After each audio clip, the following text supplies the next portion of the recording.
The following program comes to you in living color and black and white.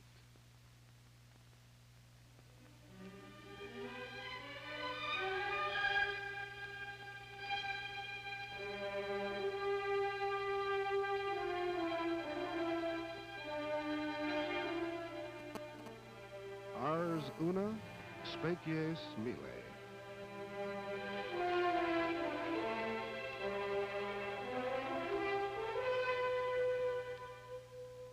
Art is one, kinds a thousand. This was recognized by scholars nearly 2,000 years ago. This today has universal recognition and is the theme for this series on art.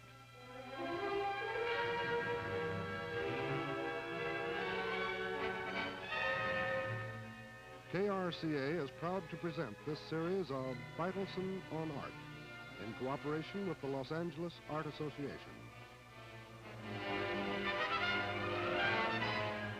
Today, Feitelson on Art presents a visit with Mr. Feitelson in his studio, where he will discuss the permanent collection of contemporary masters at the San Francisco Museum. And now, here is the nationally known artist lecturer, Mr. Lorcer Feitelson.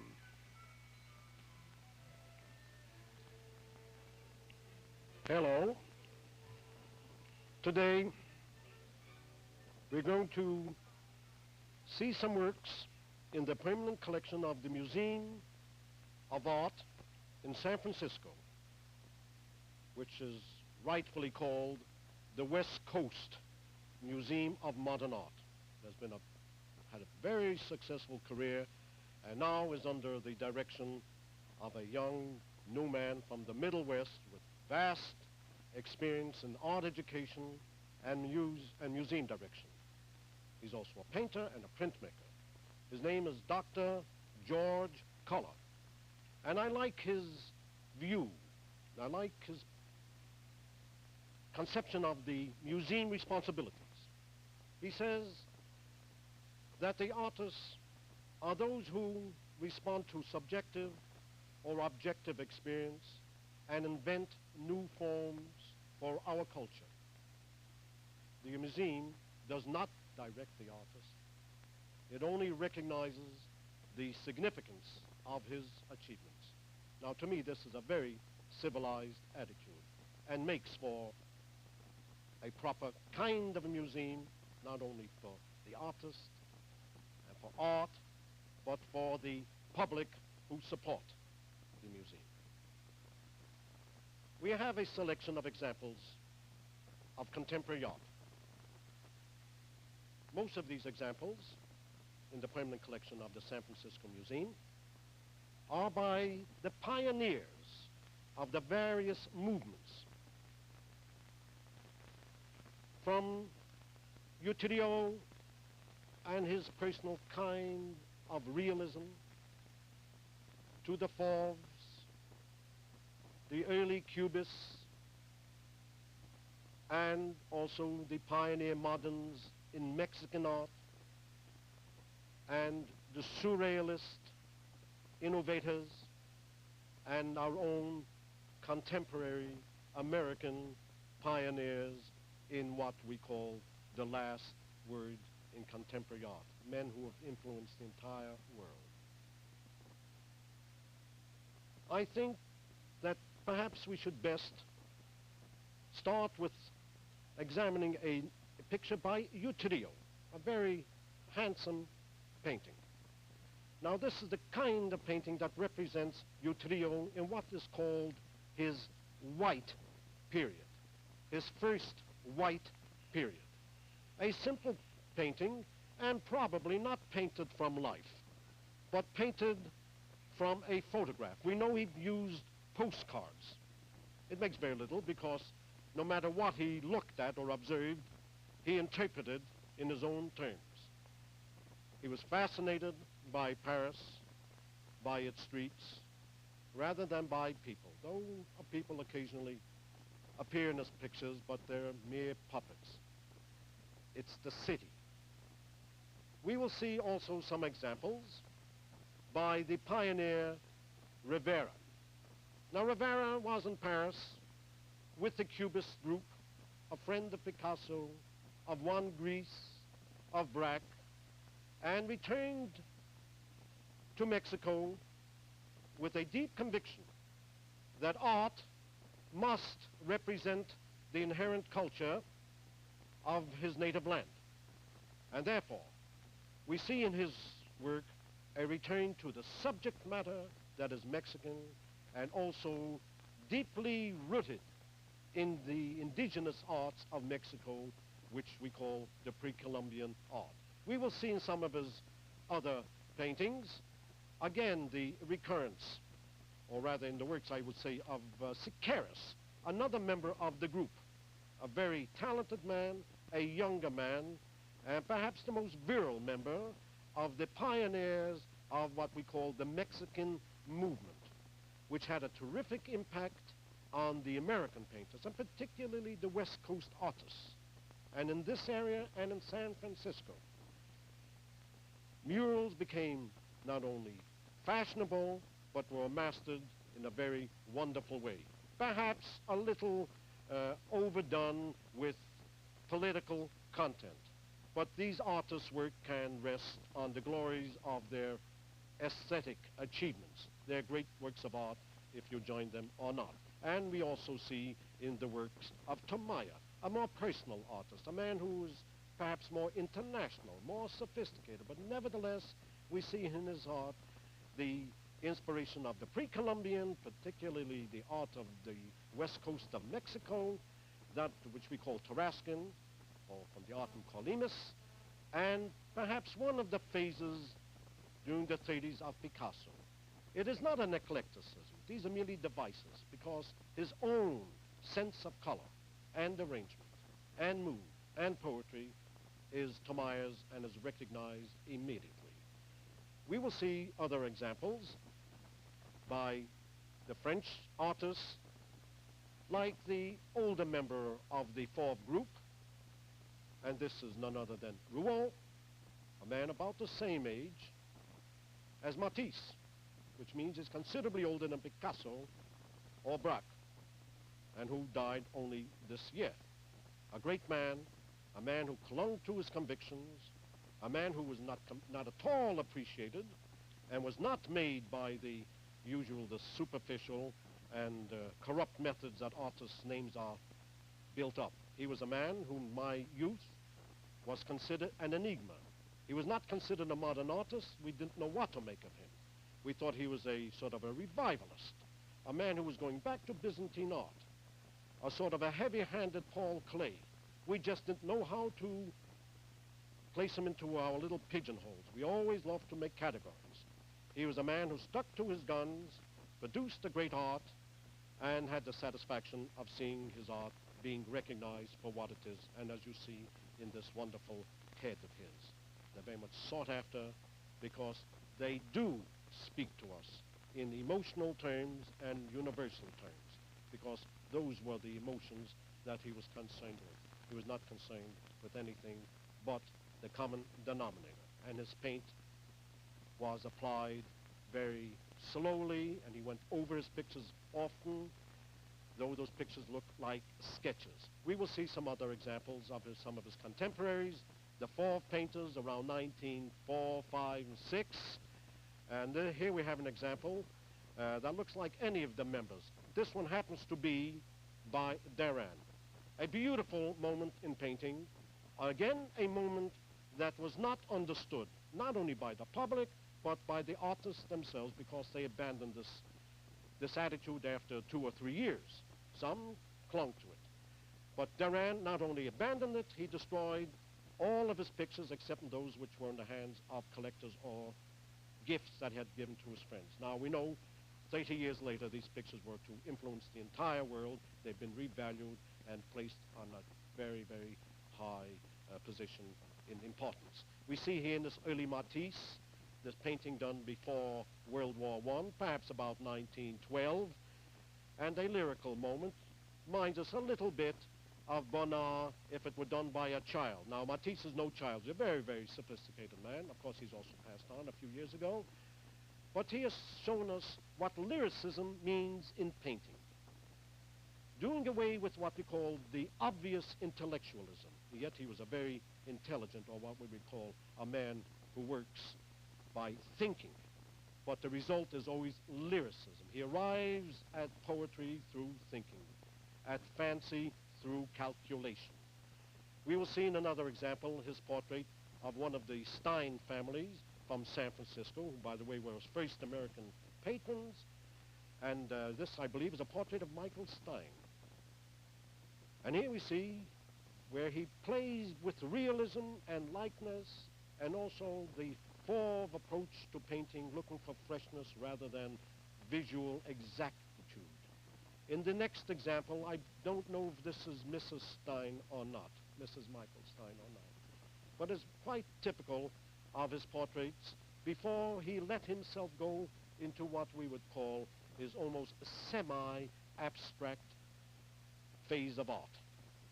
This is a kind of art which was to influence many of the Middle Europeans, and particularly the German expressionists. We will see another example of his portraits. Now here we have the moment when he's reaching out almost towards African art. And it is this kind of art which was to influence the great Modigliani, who you've all seen such wonderful reproductions in the current issue of Life magazine. Also, this art was to influence the Russian painter Yovlensky. And we have here an example in this, my own collection, which refers to, we'll use that as reference to the collection at the museum. And we'll go backwards. This belongs to his last period, when his work became very abstract and has become almost like what we call today, the last word in painting, abstract classicism. It's impeccable in its design. Yet we know this man was not concerned with design alone. He was a mystic. He was a subjective painter. He lived in a private world. He lived a very exclusive and solitary kind of a life. And we will go from this picture of the middle 30s or the late 30s to a moment in his art where he seems to be like Matisse and the Fauves. This is 1913. We will see soon the example which is in the San Francisco Museum. But before we see it, we want to see what is taking place in his work. How from this to the last one, we find the arrangement of the lines becoming more and more geometric. Also, there's a Byzantine quality. There's also a love for areas of colors that we can see and define, and they're pure colors. They're not representational colors. Those of you who have the color sets can enjoy this orgy of color. Beautiful, rich, and must have taken a great deal of courage to do that in those days.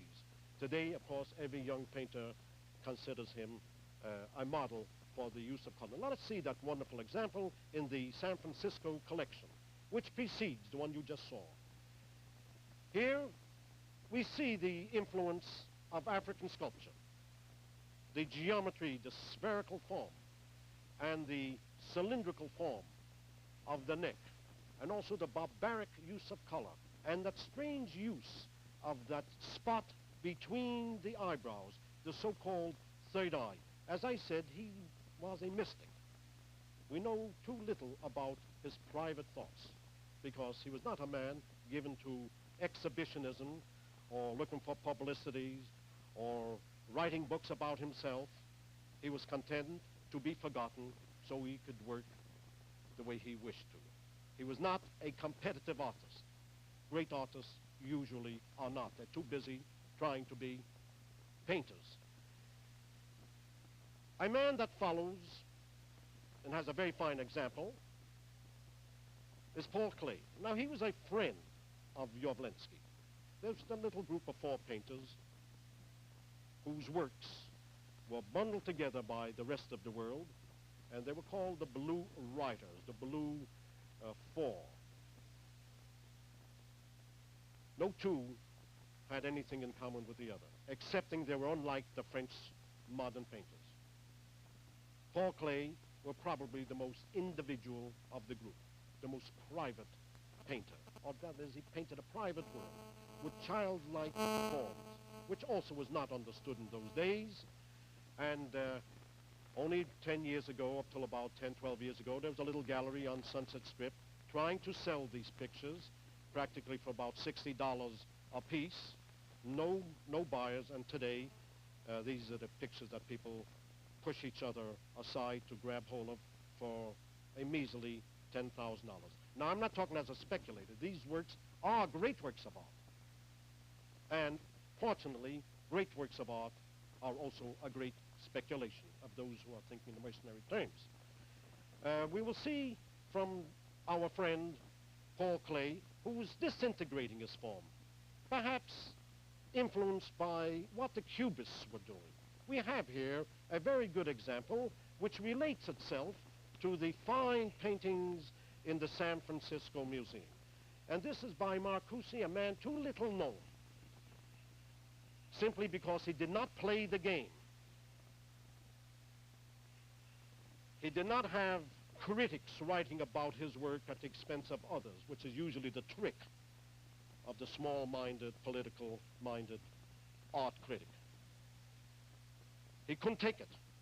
He painted for himself. He passed on about almost 20 years ago. And here we find an example which was concurrent with that of Picasso and Braque. He's a man who in abstract composition is superior to Picasso. The only man that is of his quality is Braque. Picasso goes in more for impact, subjective impact. His composition is marvelous, but never impeccable, or seldom impeccable. Braque is the impeccable artist. And Marcuse did not depend upon subject matter or shock to win us. Now we see in this Picasso at the museum, a very fine and rather what we call the latest style. It's a sort of a post-Cubist style, a lyrical. It has even a great deal of the lyricism, the curvilinear design, the continuous curvilinear line that he must have gotten from Paul Klee. We know that there was a time when he saw Paul Klee's work, and this is the first time that Picasso was ever recorded to say something disparaging about another artist. He said about his work as being silly, only to find Paul Klee entering his own work 2 years later. And he flooded the art world with Picasso interpretations of Klee, his so-called surrealist movement, which made it official to all the little imitators, the worshippers of Picasso. Now we will see in the next an impeccable painting, very delicate painting, very subtle nuances of tone, highly organized and reorganized. It has its perfect equilibrium. It's like the old master Poussin in mid-20th century terms. This is Braque, and the museum in San Francisco is certainly fortunate in having this masterpiece of Braque. We also have another example of Braque, perhaps more dynamic, also belonging to perhaps the 40s. Now, there are many artists today who feel that Braque's work is changing, is sort of being pulled between going back to almost a Matisse-like conception of art, and perhaps even abandonment of abstract art. Occasionally we see very realistic painting, but it's too soon to be able to tell if the man has abandoned Cubism. We will see how in an American painter, the impact of Picasso and the Surrealists, and I'm talking about this painter who was a very tragic figure. He died by his own hand a few years ago, Achille Gorky. The Gorky name sounds Russian. That's a pseudonym. This talented artist, this, you can call him a genius if you like his work well enough, was of Armenian descent.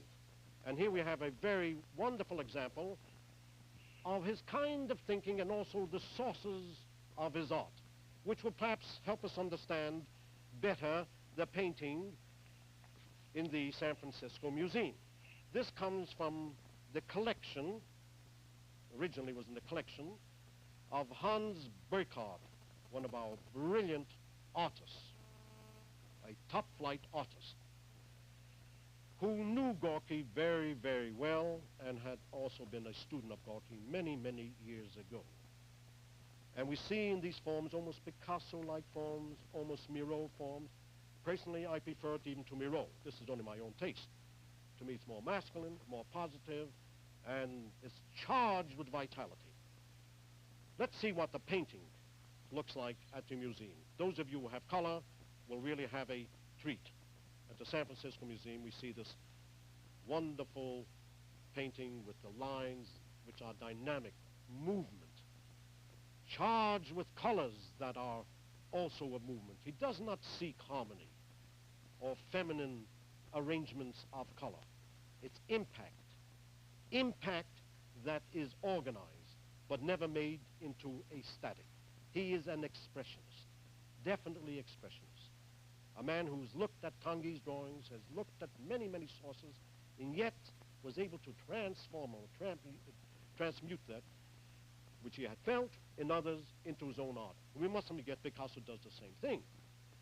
Now we will go to another surrealist, an American, the painter Jackson Pollock, who has been very much influenced by Gorky. And in Jackson Pollock, which this museum has had for a number of years, it's a very large picture, it precedes the period which we call today the DeWitt School. Already we see the meandering line, the adventurous line. Here we find the first break with the orthodoxy of Cubism. It is expressionism in surrealism. It has nothing whatever to do with Picasso or Cézanne. It has nothing whatever to do with German expressionism. It's simply abstract expressionism, where the lines and the forms, the dissonance, and also tension becomes the source of art, rather than balance, rather than equilibrium. We will see another form of surrealism, done with contemplation and meditation. And I'm thinking at this moment of none other than Tanguy.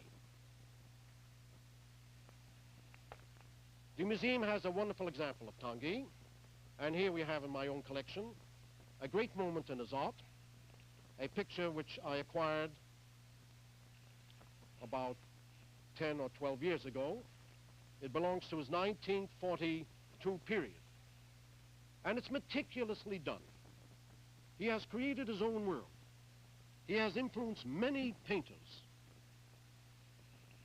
His is a private world. He creates the unreal in the terms of reality. In other words, he makes the unreal concrete. They're almost sculptural. They're almost monolithic. You can project upon it any thoughts you wish. These forms are evocative. I've lived with this picture all these years, and it's endless in its ability to excite appreciation. We will see the picture at the museum, where he uses a vast space with the strange stone-like forms.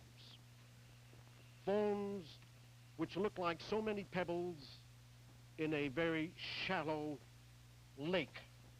As a matter of fact, he was in the French Navy, and he spoke about being influenced by seeing these monolithic forms in clear water. He was frankly trying to recreate an art which was indigenous. Racially speaking, the art is Celtic. And he said his art is Druidic, which brings in, of course, a painting which I like to show you and which is well represented in the San Francisco Museum. As a matter of fact, I acquired this picture in the middle 40s when it was on exhibition at San Francisco. This is by Sutherland, the famous Sutherland. And here we see these Celtic abstract forms. A beautiful painting, and the museum has a picture that is very rich in color, which we will see presently, and which is what we would call the color that has only emerged in the middle of the 20th century. It's exciting, it's mystical. You have life and you have mystery in his work. And again, he's had a terrific influence on many of our contemporary arts, particularly in Southern California. We have, at this time, also an example of a surrealist artist from the northwest coast, none other than the very talented artist Morris Graves, the bird. And it's very difficult to see it on the screen because it's very delicate in color. And a picture, a surreal picture, which is called post-surrealism, which you will see, which was painted during 1933 and 34. It's one of the first of the post-surrealist pictures painted on this West Coast. And if you don't like it, blame me. I authored this picture. I say those who are interested in modern art and have seen all that is to be seen in Pasadena, which is rich in the Blue Four, or the modern paintings at our own treasure house, the Los Angeles Museum, and some of our other public galleries, go up to San Francisco and see that show. But before you go there, don't forget that this West Coast has some wonderful shows. Right now, there's a wonderful show going on at the Los Angeles Art Association. Small paintings. And it's called a holiday show of paintings, drawings, sculpture. It opens this Friday. It's open to the public. And the wonderful thing about this exhibition is that the prices are from $100 down, which means you can become a collector if you love art. And if you want to, like Time magazine is giving so much space to what is called speculation in art, and it's proving very, very profitable, this is your great chance. Go down to the Los Angeles Museum and see the Los Angeles Art Association this Friday and see this show. Also, a very fine show is opening next week at Long Beach by this very talented and brilliant young avant-garde painter, an abstract classicist, Carl Benjamin. We have many fine artists. Go to your local museums and tell these people what you think of them, because their activity is a difficult one and they like to know that you appreciate it, because after all, you do support the museum. Until 2 weeks from today, when we will discuss the works of Vincent van Gogh. It'll be concurrent with the museum show, one of the biggest shows of his work ever to take place in this country. Thank you so much.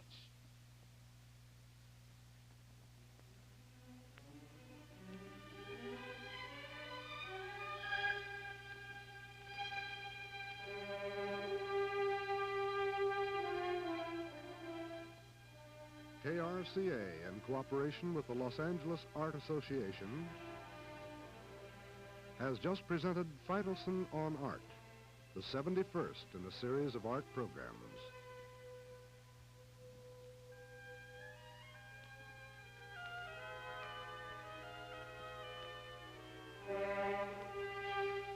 This program series is directed by Mark Breslow. Technical Director, Jim Merrill. Lighting Director, Fuseri. Cameramen, Don McGlenn and Ian Taylor. Audio, Bob Johnson.